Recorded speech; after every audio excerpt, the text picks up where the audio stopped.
We're gonna eat this. I can't believe it. Germany. That didn't sound right. You see where I'm going with this? Have we accomplished anything here today? I have no idea.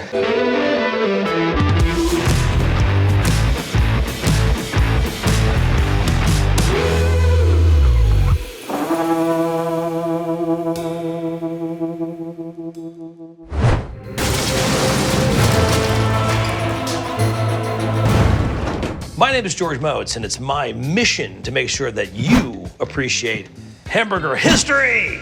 I've logged tens of thousands of miles in the name of hamburger research to figure out what is the American hamburger. But today, I want to connect the dots. I want to see if we can figure out how far back we can go to learn where the hamburger came from. Consider this the hamburger prequel, if you will, the Big Bang burger theory. What happened before the hamburger? There are tons of rumors and myths, which of course makes for a great story. We're gonna go time traveling to look for answers. First, let's define the hamburger. What is a hamburger, okay? Now, the modern day hamburger, I don't know why I'm doing that. The modern day hamburger is made of only two things: ground beef cooked somehow, served on bread. That's it. If you have something that doesn't meet those criteria, you don't have a hamburger, period. We're gonna ask ourselves at every stage, is it a burger? Today we're gonna visit the ancient streets of Rome, the frozen steppes of Siberia and Mongolia, and the port of Hamburg in Germany, all in pursuit of some sort of hamburger origin story. It's gonna get kind of complicated and really weird, trust me. So where do we start? Let's go all the way back to ancient times. Ready? Oops, wrong episode. Wrong episode, sorry. Ah, damn. Oh. Here we are. Welcome to 4th century Rome. It's much more like it. Smells so bad. Jesus Christ. Some say that the version of the hamburger that we know today may have started right here in ancient Rome. Ancient Rome. Mistakes. This is authentic? I don't know, maybe. Fun though, lots of fun. I'm obviously wearing authentic garb from the 4th century Rome. Bill, what are you doing? But soft, what light through yonder window breaks? It is the east, and Juliet is the sun. Arise, fair sun, and kill thy envious moon, who is already sick and pale with grief. Wow, so much drama. Wait until you taste this burger, it's very dramatic. There's a cookbook from ancient Rome called Apicius. And in the book, there's a recipe I'm interested in that's called Isicia Omentata, which basically translates to chopped meat wrapped in caul fat. Probably wondering what the hell that is. Caul fat is the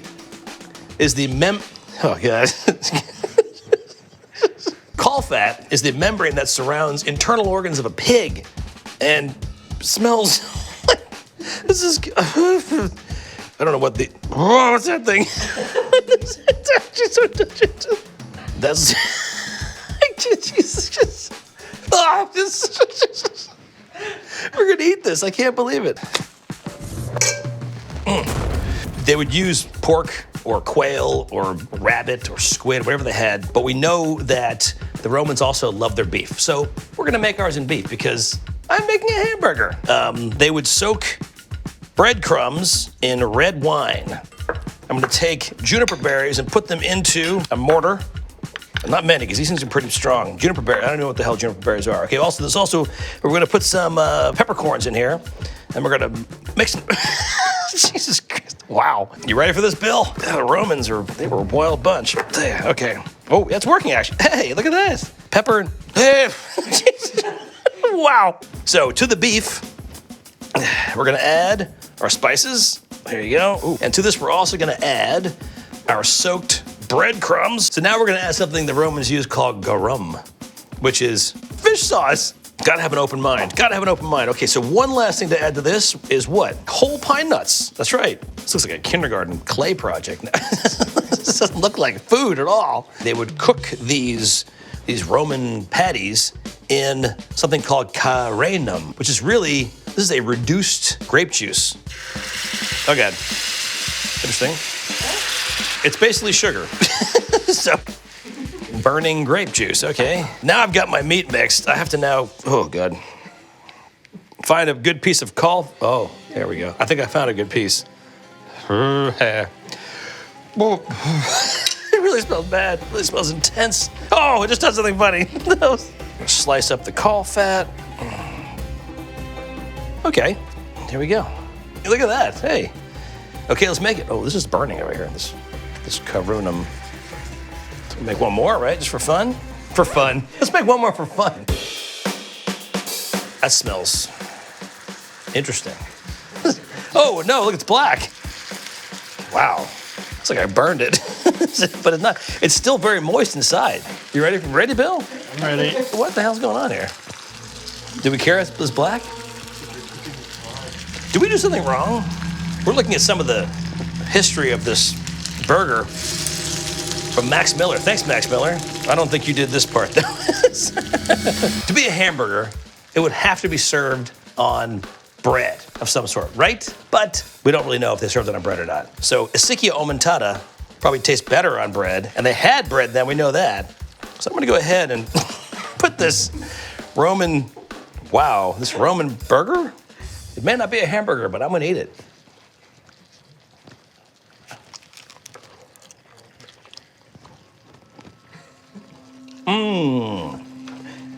I can see where, had it not been for the burnt grape juice, it could have been a good meal, but yeah, it's not bad. There's no salt in this thing, so, oh, that's intense. Bill, you ready to try this? Hey, Bill. Hi. Try not to get it on your toga. I know you got that hot date tonight. Can I get some extra black on it? I think it needs, oh, Jesus. Black. There's probably some caul fat I spat out. Ooh. What do you taste? No, oh no, there's a weird, I don't know if it's a wine, it's like bitter. It's very bitter. Very bitter. How's the caul fat? I thought it'd be worse. It's not terrible. But is it a hamburger? No, there's pine nuts in it. Exactly. I'm gonna let you finish this. Oh, thank you. Thanks. You're welcome. Oh, look at the whole pine nut there. Cool. Oh. Okay. There's a long road ahead for the hamburger after this. But it could have been my fault. We must get to the bottom of hamburger history. On to the next. Another theory about the origin story of the hamburger leads us to Mongolia, and specifically a tribe of horsemen called the Tartars. Always on the move, these warriors would ride all day on horses, and they would tenderize bits of mutton under their saddles. It says if I can hear it now, I feel like I'm right back there in Siberia.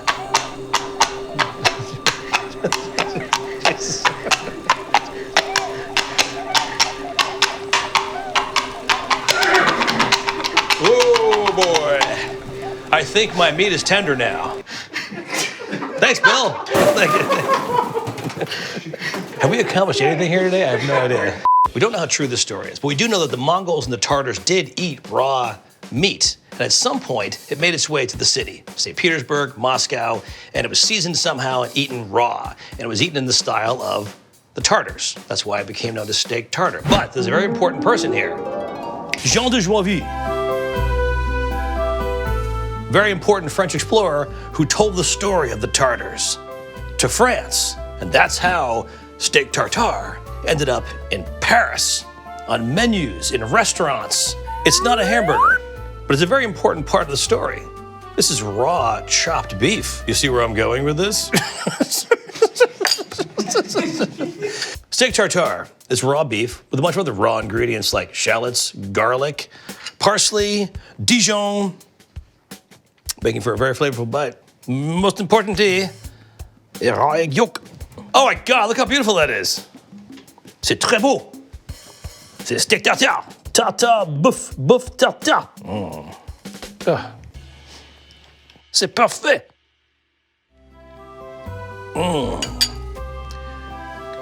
This dish. It's so good. It is not an hamburger, but it is in the hamburger family. No, it is not cooked. It cannot be. The reason I showed, sorry, hang on a second.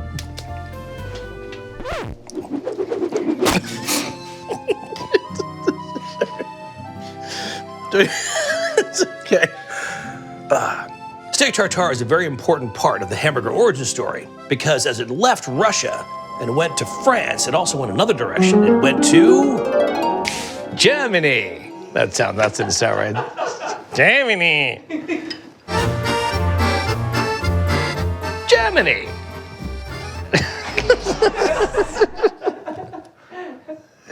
Would you like a potato? It was ice cold. And this is where things start to get really interesting and actually become much more familiar. My name is Georg, I'm from Germany, and I'm going to show you how to make a Hamburg-style steak, also known as a frikadelle. As the raw version made its way through Moscow and then over to France to become steak tartare, the dish went the other direction and went through the Baltic Sea and landed in the port of Hamburg in Germany, and it became cooked. And that's where the real story of the hamburger, in my mind, begins. In Hamburg, Germany. Do you see where we're going? It was fairly common for Germans trying to emigrate to the United States and beyond to leave out of the port of Hamburg at the second half of the 19th century. A lot of them ate frikadellen. They would arrive in the United States to find that other Germans who had preceded them were eating basically Hamburg steak. And this is where it became the hamburger.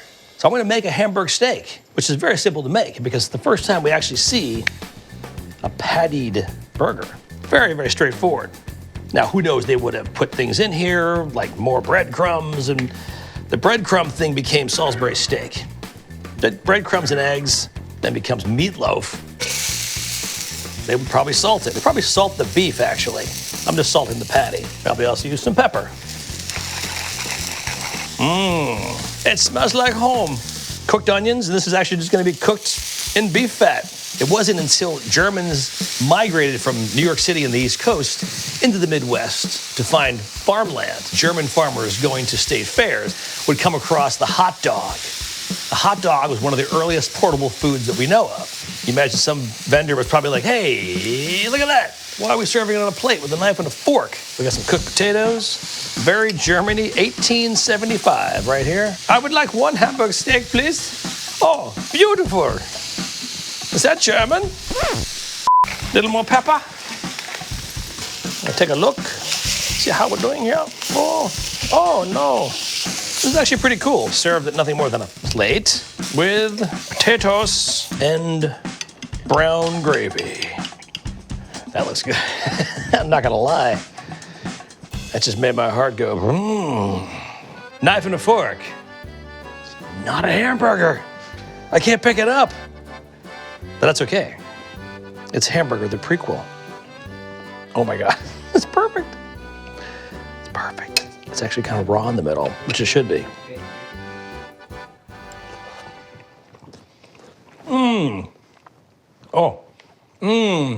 There's so many German immigrants. This may have been the last meal they had before they got on a ship and came to the US. This is it. And they were lucky to find it when they got here. That's so good. Oh, wow. But again, is it a hamburger? No, it's not a hamburger. Not on a bun. It can't be a hamburger. That's okay. I still like it. That got a little weird, I know, but we learned a lot about the origin story of the hamburger. I did it for you, and we never had a hamburger today. Not one, not even this. But this sure was tasty, and I could see how it became a hamburger when it came to America.